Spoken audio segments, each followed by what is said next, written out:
Weather update tayo mga kapatid, tuluyan na pong lumayo sa monitoring domain ng Pag-asa, yung binabantayan nating low pressure area. Nandiyan na po yan sa may bandang Borneo, pero yung ilang kaulapan yan ay sumasabit pa rin po sa ilang bahagi ng Mindanao, dyan po sa Basilan, Sulu at Tawi-Tawi, at dito sa southern portion ng Palawan.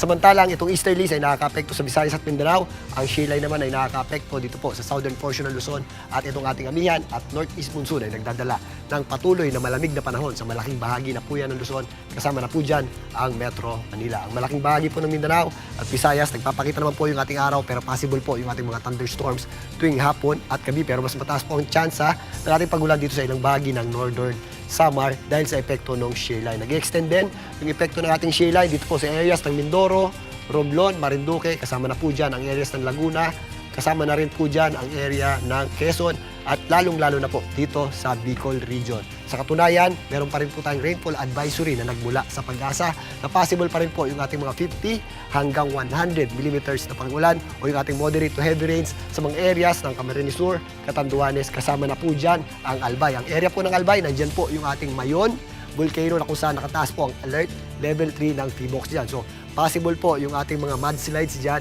at yung ating lahar. So, mag-ingat po tayo, especially po yun sa mga areas na malapit sa danger zone. At kung may evacuation plan sa inyong area, ay makinig po tayo sa ating local DRRMO. At mag-ingat din po tayo sa mga possible na flash floods at landslides, especially sa malaking bahagi ng Quezon at Bicol region dahil tuloy-tuloy pa pong mangyayari ang epekto ng ating shear line sa mga susunod pang mga araw.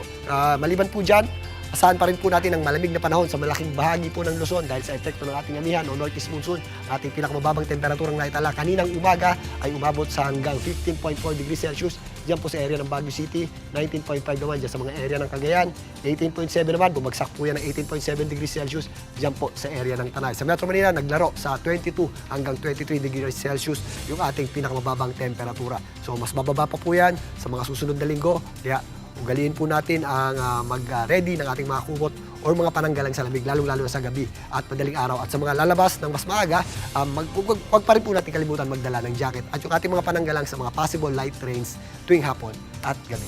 At yan muna ang latest sa ating lagay ng panahon. Muli, ako po ang inyong weather frontliner, Alvin Pura, na lagi may panahon para sa iyo. Mga kapatid, Julius Babaw po. Para sa komprehensibo at makabuluhang balitaan at talakayan, mag-follow at mag-subscribe na sa social media pages ng News 5.